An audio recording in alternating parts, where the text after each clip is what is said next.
ताज़ा तरीन और अहम खबर आपको देंगे। सदर ममलिकत सदर आसिफ अली जरदारी ने जस्टिस याहिया आफरीदी की बतौर चीफ जस्टिस ऑफ पाकिस्तान तैनाती कर दी है। गुज़िश्ता रात वज़ीर आज़म की जानिब से एडवाइस भेजी गई थी खुसूसी पार्लिमानी कमेटी की मंजूरी के बाद। तफसील जानेंगे नौशीन यूसुफ से। नौशीन बताएगा चीफ जस्टिस के ओहदे का हलफ कब उठाएंगे? जी, सदर मुमलिकत आसिफ अली जरदारी ने सुप्रीम कोर्ट के जज जस्टिस याहिया आफरीदी की बतौर चीफ जस्टिस पाकिस्तान तैनाती कर दी है और सदर मुमलिकत ने जस्टिस याहिया आफरीदी की तैनाती जो है वो 26 अक्टूबर से 3 साल के लिए की है।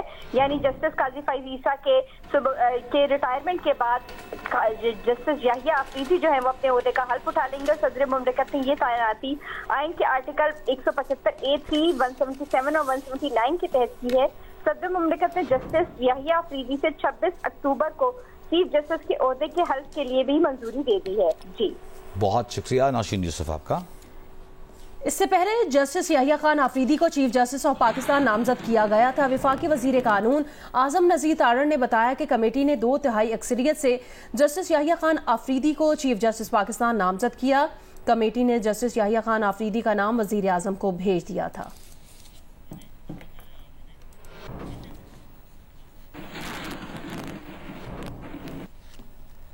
नए मुकर्रर करदा chief justice Yahya Afridi supreme court के सीनियर तरीन जजेस में से एक हैं। उनके हवाले से अरफा फिरोज जकी की एक रिपोर्ट आपको दिखाते हैं।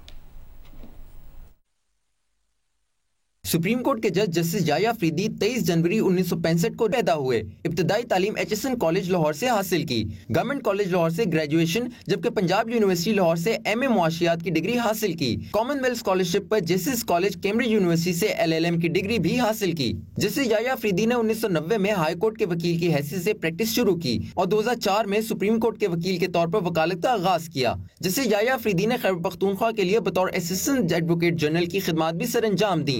2010 में पेशावर हाई कोर्ट के एडिशनल जज मुकर्रर हुए। उन्हें 15 मार्च 2012 को मुस्तकिल जज मुकर्रर कर दिया गया। 30 दिसंबर 2016 को जस्टिस याहिया आफरीदी ने पेशावर हाई कोर्ट के चीफ जस्टिस के ओहदे का हल्फ उठाया। 28 जून 2018 को सुप्रीम कोर्ट ऑफ पाकिस्तान के जज मुकर्रर हुए। जस्टिस याहिया आफरीदी ने आला अदलिया में मुख्तलिफ मुकदमात की समाअत की। सुन्नी इत्तेहाद काउंसिल की मखसूस नशिस्तों से मुतालिक केस में लार्जर बेंच का हिस्सा रहे। केस से मुतालिक फैसले में अपना इख्तिलाफी नोट भी तहरीर किया। जिससे याहिया आफरीदी साबिक वज़ीर आज़म जुल्फ़िकार भुट्टो की फांसी के खिलाफ सदाती रेफरेंस पर सुप्रीम कोर्ट के 9 रुकनी लार्जर बेंच का हिस्सा भी रहे। जिससे याहिया आफरीदी ने supreme court practice and procedure ordinance 2024 की 3 रुकनी जजेस कमेटी में शामिल होने से माजरत कर ली थी। नुमाइंदा खसूसी अब्दुल कयूम सिद्दीकी के साथ अरफा फिरोज की, जियो न्यूज़ इस्लामाबाद। खुसूसी पार्लिमानी कमेटी के रुकन ख्वाजा आसिफ ने कहा, उम्मीद है जस्टिस याहिया खान आफरीदी कमेटी के फैसले को कबूल कर लेंगे। 3 साल बाद इन 2 जजेस की मुद्दत मुलाजमत रहती हुई तो इनके नाम पर दोबारा गौर किया जा सकता है। कमेटी के एक रुकन ने जस्टिस याहिया खान आफरीदी के नाम पर इख्तलाफ किया। प्रोग्राम आज शाहजेब खानजादा के साथ में गुफ्तगू में वफाकी वजीर एहसन इकबाल ने कहा, जस्टिस याहिया आफरीदी की तैनाती का फैसला मेरिट पर किया गया। उनका कहना था कि PTI हमेशा सियासत में अदलिया को इस्तेमाल करती है।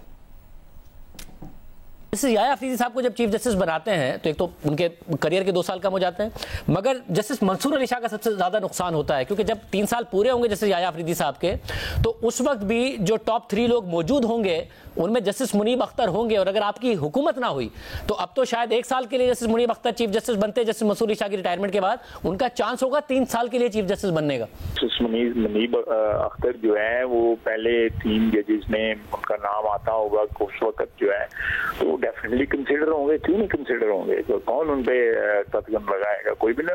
मुझे नहीं पता कि जस्टिस मंसूर अली शाह साहब की कितनी सर्विस चार्ज हुई है और कब रिटायर हो रहे हैं। I have absolutely no knowledge कि अगर अब जस्टिस याहिया आफरीदी साहब अगर चीफ जस्टिस बन जाते हैं 3 साल के लिए वो बनेंगे तो, और अगर वो मना कर दें तो अब जो तरमीम है उसके तहत आप लोगों के पास 2 ही ऑप्शन बचेंगे, जस्टिस मुनीब अख्तर और जस्टिस मंसूर अली शाह। ये एक अपॉइंटमेंट है 3 साल के लिए जो है, ये अगर इमीडिएटली उनको ये एजाज हासिल हो रहा है तो मेरा अंदाजा है, मैं कोई हतमी बात नहीं कर रहा थे, वो जो है एक्सेप्ट करेंगे। हमें वोकला और तहरीक इंसाफ की वोकला विंग में फर्क देखना चाहिए। अगर तहरीक इंसाफ किसी खास मखसूस नामजदगी से दिलचस्पी रखती थी और वो चाहती थी कि उससे उनका सियासी एजेंडा उसी तरह आगे चलेगा जैसे माजी में चलता रहा, तो वो अलग बात है। लेकिन जहाँ तक वोकला की सवाल है उनकी बरादरी का, तो ये फैसला अपने मेरिट पे किया गया। तहरीक इंसाफ के वकील रहनुमा हामिद खान ने पार्लिमानी कमेटी के फैसले के खिलाफ एहतजाज का ऐलान कर दिया है। कहा तवक्को है जस्टिस याहिया आफरीदी इस पेशकश को कबूल नहीं करेंगे। उन्होंने कहा कि माजी में out of turn 2 bar chief justice तैनात किए गए, जिससे मुल्क का बड़ा नुकसान हुआ। जस्टिस याहिया आफरीदी को अगले चीफ जस्टिस के तौर पर 3 साल के लिए नामजद कर दिया है हुकूमत ने। क्या आपके तासुरात हैं? देखिए, मुझे उम्मीद है, क्योंकि मैं इसको एक अच्छा शख्स समझता हूँ, जज भी अच्छा, ये उम्मीद है कि ये इसको एक्सेप्ट नहीं करेगा और ये नाइंसाफी नहीं करेगा अपने सीनियर जज के साथ और उसको रिफ्यूज करना चाहिए। और हम कॉल भी यही कल देंगे वकला की तरफ से कि मत एक्सेप्ट करो, तुम अपनी बारी पे चीफ जस्टिस बनोगे। अच्छा, और इसके अलावा अगर वो कबूल कर लेते हैं तो तहरीक इंसाफ का क्या लाएअमल है? हम इसको एक्सेप्ट नहीं करेंगे चीफ जस्टिस। अच्छा, तो फिर क्या प्रोटेस्ट करेंगे? वकला की तरफ से कह रहा हूँ, एज लॉयर्स हम इसको कंडेम करेंगे और इसके खिलाफ तहरीक चलाएंगे। ये वकला का, प्योरली वकला का इशू है। वकला में कितनी डिवीजन है वो 29 तारीख को सुप्रीम कोर्ट बार के इलेक्शन में सामने आ जाएगी। सुप्रीम कोर्ट बार एसोसिएशन के सदर शहजाद शौकत ने कहा जस्टिस याहिया खान आफरीदी बेहतरीन जजेस में से एक हैं। ये तकर्री मुरवजा आईनी तरीक़ाकार के मुताबिक हुई। हमारे कुछ दोस्त कौम को हिजान में मुब्तला रखना चाहते हैं। आईनी तरमीम हो गई है, इसमें मजीद बेहतरी लाई जा सकती थी। हर चीज़ को मुतनाज़ बनाने की कोशिशें क्यों की जाती हैं? जो एक नया आईनी तरीक़ाकार मुकर्रर किया गया उसके ऐन मुताबिक उनकी तकर्री की गई है और इसमें कोई शक नहीं है कि जस्टिस याहिया आफरीदी साहब जो है वो एक वन ऑफ आवर बेस्ट जजेस। ये नहीं है कि दूसरे 2 सीनियर जजेस हैं, वो भी बहुत ही आला पाए के जज हैं, लेकिन ये तकर्री जो है बिल्कुल मुरवज आईनी तरीक़ाकार के तहत हुई। अब आईनी तरमीम तो होगी, इट्स अ रियलिटी। हमारी आज भी ये पॉइंट ऑफ व्यू है कि इस तरमीम में मजीद बेहतरी लाई जा सकती थी। हम आज भी ये समझते हैं कि सीनियर जज की सीनियरिटी को भी कंसिडर किया जाना चाहिए एज वन ऑफ दी की फैक्टर्स। लेकिन ये पार्लियामेंट्री कमेटी जो बनी है उसमें भी बड़े मौजूद हमारे पार्लियामेंटेरियंस बैठे हुए थे, उन्होंने फैसला फरमा दिया। हमें थोड़ा सा इंतजार करना चाहिए कि जब चीजें किस तरह अनफोल्ड होंगी और उसके मुताबिक फिर आगे हमें उस पर कॉमेंट करना चाहिए। लेकिन कुछ दोस्त हमारे अभी भी कौम को हिजान में मुब्तला रखना चाहते हैं। मैं क्या कह सकता हूँ इस पर। लाहौर बार एसोसिएशन का जस्टिस याहिया आफरीदी को चीफ जस्टिस ऑफ पाकिस्तान नामजद करने को खुशाइंद करार दिया है। कहा पार्लिमानी कमेटी ने आईनी इख्तियार का इस्तेमाल करते हुए 2/3 अक्सरियत से जस्टिस याहिया आफरीदी को चीफ जस्टिस पाकिस्तान नामजद किया।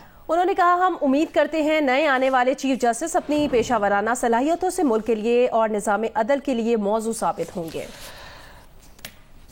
और इसके अलावा हम आपको बताएं कि Sindh high court bar association ने जस्टिस याहिया आफरीदी को पाकिस्तान के अगले चीफ जस्टिस नामजद होने पर मुबारकबाद दी है। कहा है कि उनकी तकरीरी अदली और मुल्क भर के लिए बेहद सूदमंद होगी। अपनी प्रेस रिलीज में Sindh high court bar association Karachi ने मजीद कहा कि जस्टिस आफरीदी न सिर्फ मिसाली इंसान है बल्कि मुमताज़ कानूनदान भी हैं जो अपनी बसीरत और कानूनी फहम व फरासत के लिए जाने जाते हैं। उन्होंने कहा कानून पर अबूर और इंसाफ के लिए संजीदगी उन्हें इस अहम मनसब के लिए बेहतरीन उम्मीदवार बनाती है। और अब आपको बताएं कि हमारे पास अहम खबर आ रही है।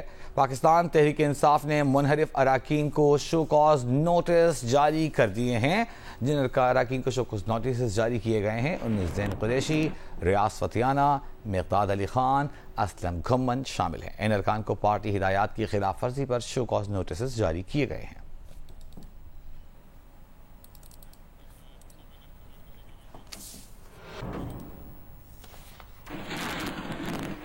साबिक सदर सुप्रीम कोर्ट बार एहसन भून ने कहा कि जस्टिस याहिया आफरीदी की नामजदगी पसंद या नापसंदीदगी की बुनियाद पर नहीं हुई। जस्टिस याहिया आफरीदी गैर मुतनाज़ जज हैं। जस्टिस याहिया आफरीदी को चीफ जस्टिस ऑफ पाकिस्तान नामजद करना खुशाइंद है। उन्होंने बतौर जज आइन और कानून के तहत फैसले दिए। जस्टिस याहिया आफरीदी को नामजद करना इंतहाई खुशाइंद बात है और जस्टिस याहिया आफरीदी एक इंतहाई नेक नाम, दयानतदार और कॉम्पिटेंट जज के तौर पे जाने जाते हैं, जिन्होंने हमेशा हर लम्हे हर फैसले में अपना जो है वो राय दी है। इसलिए हमें ये कहना कि कोई इसमें मनपसंद की बात है वो ये नहीं है। मौजूदा हुकूमत के हर केस में मैं समझता हूँ कि याहिया अफरीदी ने बिल्कुल डिसेंटिंग नोट दिया है और हमेशा गवर्नमेंट के खिलाफ दिया है। बड़ी अनफॉर्चुनेट बात है कि कुछ हमारे दोस्त जो हैं वो पीटीआई के दोस्त जो हैं वो वकील भी हैं और पार्टी के सीनियर वाइस चेयरमैन भी हैं, अहमद खान साहब, और सेनेटर भी हैं। वो अपनी पार्टी का एजेंडा लेके आगे आगे चलने की बात करते हैं और इसी तरह के और लोग भी हैं। मैं समझता हूं कि इन लोगों ने उस वक्त जब अल जहाद केस था, आईनी पोजीशन ये थी, आइन को पामाल किया। कासिम रोंझू ने अपनी प्रेस कॉन्फ्रेंस में की गई बातों की तरदीद कर दी है। उनका कहना है कि उन्होंने जो कुछ प्रेस कॉन्फ्रेंस में कहा वो उनसे जबरदस्ती कहलवाया गया। मुझे पार्टी के सरबराह ने और उनके कारकुनों ने, जो एमपी हैं, कुछ 2-3 एमपी और इन सब ने ले जाके सेनेट में एक प्रेस कॉन्फ्रेंस जबरदस्ती करवाई मुझसे, और वो टोटल फैब्रिकेटेड झूठ और उस पर मुबनी है। और ये जबरदस्ती के अल्फाज थे जो आगे लिखे हुए थे कि भाई मुझे घर से उठाया गया या क्या किया, और ये सारे मच्छर ये सब कुछ उन्होंने लिख के आगे मुझे रखे हुए थे, वो मैं पढ़ रहा था। तो ये एक टोटल झूठ और फैब्रिकेटेड है। मैं घर पे ही मौजूद था 15 दिन से, घर पे कोई ऐसा बात है ही नहीं जो ये कहलवाई गई है मुझसे। तो अब मैं इसके तरदीद करता हूँ, भरपूर तरदीद करता हूँ कि ये इसको मेहरबानी करके आप मीडिया में दोबारा इसको सही करो। कराची में मुबैना पुलिस मुकाबलों में 2 डाकू हलाक कर दिए गए, 3 जख्मियों समेत 4 डाकू गिरफ्तार कर लिए। Side super highway industrial area में डाकुओं की फायरिंग से एक शहरी जाँ बहक हो गया। तफसील बताएंगे कमर अली मस्तोई। पुलिस के मुताबिक डालमिया शांति नगर में शारा फैसल पुलिस का कार लिफ्टरों से मुकाबला हुआ। फायरिंग के तबादले में एक कार लिफ्टर हलाक हो गया जबकि दूसरे को गिरफ्तार कर लिया गया। मुलजिमान के 2 साथी फरार हो गए। जौहर मोड़ से गाड़ी छीनी थी, गन पॉइंट पे 4 लड़कों ने गाड़ी छीनी थी। हमने इसको गाड़ी को जो है ट्रैक करना शुरू किया, इसके पीछे लगे। यहाँ आके जो है ये शांति नगर का इलाका है, यहाँ पे आके इन्होंने जो है चारों मुलजिमान को हमने जो है रोका है, जबकि जो है 2 मुलजिमान ने फायरिंग की है। फायरिंग के तबादले के बाद जो है हमारी जवाबी फायरिंग से एक मुलजिम हलाक हो गया, एक ये पकड़ा गया, जबकि 2 इधर तंगरनियों में फरार हो गए हैं। दूसरी जानिब पुलिस के मुताबिक side super highway industrial area में डाकुओं ने शहरी को रोका। शहरी के ना रुकने पर डाकुओं ने पीछे से गोली मार दी। पुलिस ने इत्तला मिलते ही मुलजिमान का पीछा किया। मुलजिमान सुरजानी के इलाके में फरार हो गए। शदीद जख्मी शहरी फरहान को अब्बासी शहीद अस्पताल मुंतकिल किया गया, जहाँ वो दौरान इलाज दम तोड़ गया। पुलिस के मुताबिक मुबीना टाउन की कायदे-ए-आज़म कॉलोनी में 2 डाकू मेडिकल स्टोर लूट कर फरार हो रहे थे कि गश्त पर मामूर पुलिस को इत्तला मिली। पुलिस ने मुलजिमान का ताक़ुब किया। फायरिंग के तबादले में जख्मी समेत 2 डाकुओं को गिरफ्तार कर लिया गया। गिरफ्तार मुलजिमान सलमान और इनायत से असलहा और लूटी गई रकम बरामद कर ली गई। पुलिस के मुताबिक पाक कॉलोनी में गैंगवार काशिफ सिंधी के अड्डे पर छापा मारा तो उसके कारिंदे वसीम बंगाली ने पुलिस पर फायरिंग कर दी। पुलिस की जवाबी फायरिंग से वसीम बंगाली शदीद जख्मी हो गया, जिसे अस्पताल मुंतकिल किया जा रहा था तो रास्ते में ही हलाक हो गया। हलाक मुलजिम से असलहा और छीनी गई मोटरसाइकिल मिली है। पुलिस के मुताबिक सऊदाबाद के इलाके में पुलिस मुकाबले में रमजान नामी डाकू जख्मी हालत में असलहा समेत गिरफ्तार कर लिया गया। मुलजिम का साथी फरार हो गया। पुलिस के मुताबिक सोराब बोर्ड, जमाली पुल और शाह लतीफ के करीब फायरिंग से 2 अफराद जख्मी हो गए। कैमरामैन फहद बिन समी के साथ कमर अली मस्तोई, जियो न्यूज़, कराची। 2024 में पाकिस्तान में महंगाई और बेरोजगारी में कमी का इम्कान है। पाकिस्तान में रवा माली साल मुआशी शरह नमू 3.2% रहने का इम्कान है। IMF ने वर्ल्ड इकोनॉमिक आउटलुक रिपोर्ट 2024 जारी कर दी। पाकिस्तान में बेरोजगारी की शरह कम होकर 7.5% पर आने का इम्कान है, जबकि रवा माली साल करंट अकाउंट खसारा -0.9% रहने का तखमीना है। पाकिस्तान में इस साल महंगाई की औसत शरह 9.5% रहेगी।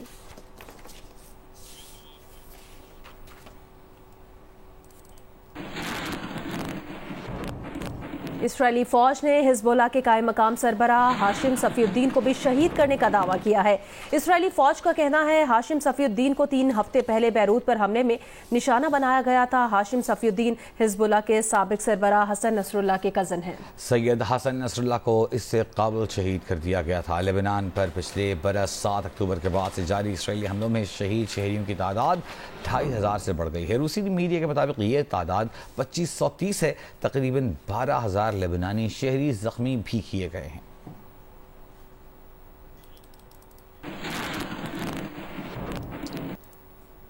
और अगर अमरीकी सदारती इंतखाब की जानिब नजर डालें तो पेश गोइयां करने वाले 5 अहम इदारों ने दावा किया है कि साबिक सदर डोनाल्ड ट्रंप एक बार फिर अमरीका के सदर मुंतखब कर लिए जाएंगे। अमरीकी अखबार के मुताबिक 5 नवंबर को होने वाले सदारती इंतखाबात में मुकाबला इंतहाई कांटे का होगा। डोनाल्ड ट्रंप के जीतने के इम्कान बढ़ते हुए 51% पर आ गए हैं, जबकि कैमिला हैरिस के जीतने का इम्कान 49% है। दावा किया गया है कि बतौर सदारती उम्मीदवार नामजदगी के बाद से कैमिला हैरिस अपनी मकबूलियत खो रही हैं। शिमाली और सिंध बेल्ट रियासतों में कैमिला हैरिस की पोजीशन रफ्ता रफ्ता कमजोर होना शुरू हो गई है। द हिल के सर्वे में डोनाल्ड ट्रंप के जीतने के इम्कानात 52% और कैमिला हैरिस के जीतने के इम्कानात 48% जाहिर किए गए हैं। इकोनॉमिस्ट के मुताबिक सर्वे ने डोनाल्ड ट्रंप को पांसा पलटने वाली 7 रियासतों एरिजोना, जॉर्जिया, नेवाडा, मिशिगन, शिमाली कैरोलिना, पेंसिल्वेनिया और विस्कॉन्सिन में कैमिला हैरिस पर मामूली बढ़तरी दिखाई है। दावा किया गया कि कैमिला हैरिस पॉपुलर वोट 1.6% ज्यादा हासिल कर लेंगी, मगर इलेक्टोरल कॉलेज जीतकर सदर बनने के ट्रंप के इम्कानात 53% हैं। सन 2016 में भी हिलरी क्लिंटन पॉपुलर वोट जीत गई थी, जबकि डोनाल्ड ट्रंप इलेक्टोरल कॉलेज के 270 वोट लेकर सदर बनने में कामयाब हो गए थे।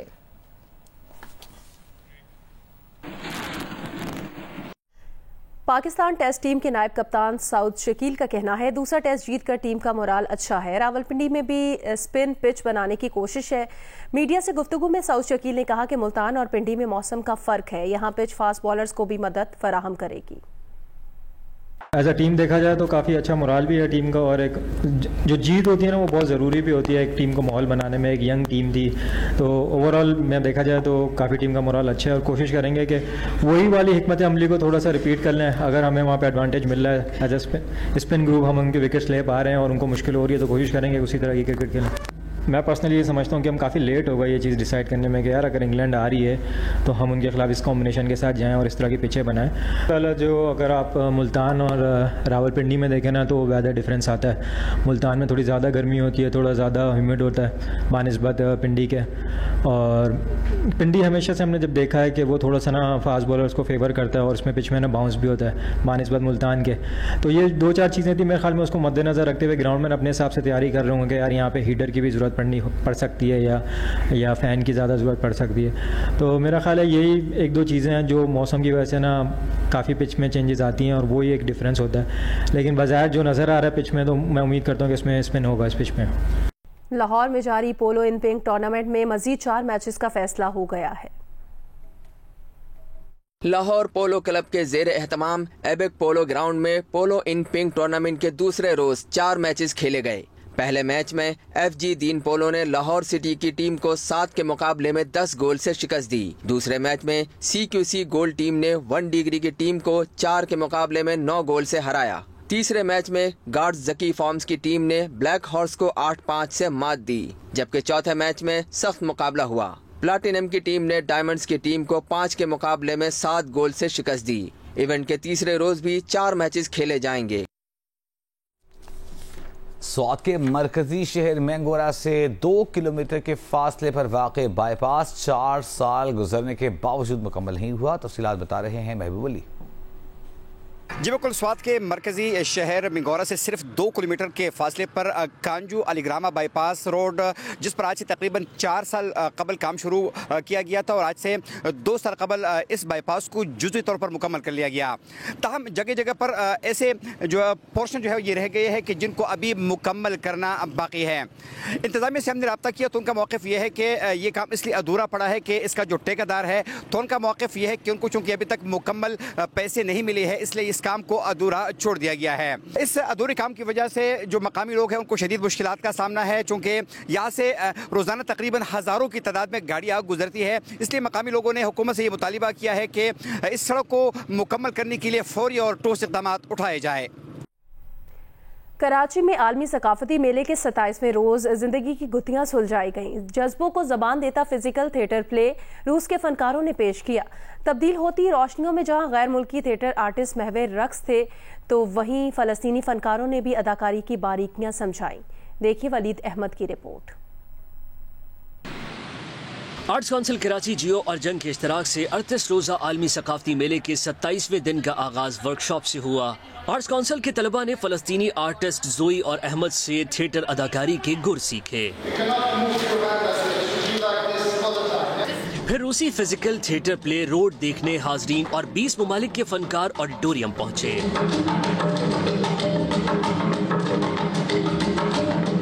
फिजिकल थिएटर में दिखाया गया कि अपने रास्तों पर चलते चलते भटकने वाले परेशान रहते हैं।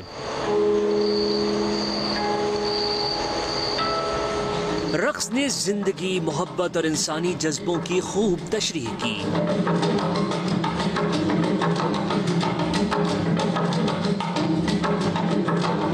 I'm happy about audience today because they was really open, and I have very strong energy from audience. I'm very grateful for it. I have not so much experience at the moment because it's our second day, and we had only preparing time for the performance. But I would say that we feel how people are welcome to us, and we feel their hospitality. सदर arts council Karachi Ahmad Shah ने कहा, हर गुजरते दिन के साथ मेले की रौनकें मजीद बढ़ेंगी। आई एम थैंकफुल टू जियो और फिर बाकी सारा मीडिया और जंग ग्रुप, और 26 को तो हम अवार्ड तक की तकरीब भी कर रहे हैं, चीफ मिनिस्टर साहब भी आ रहे। मेरे पास एक बड़ा सरप्राइज़ है, लेकिन मैं अभी तुम्हारे कैमरे पे तुम्हें नहीं बता सकता, और कुछ ज़रूरी नहीं है कि ये 2 तारीख को ख़त्म हो जाए। वर्ल्ड कल्चर फेस्टिवल के 28वें रोज बरतानवी थिएटर ग्रुप खेल शेक्सपियर्स फूल पेश करेगा, जबकि हाज़रीन म्यूजिकल परफॉर्मेंस से भी महजूज होंगे। कैमरामैन अदनान अली के साथ वलीद अहमद, जियो न्यूज़, कराची।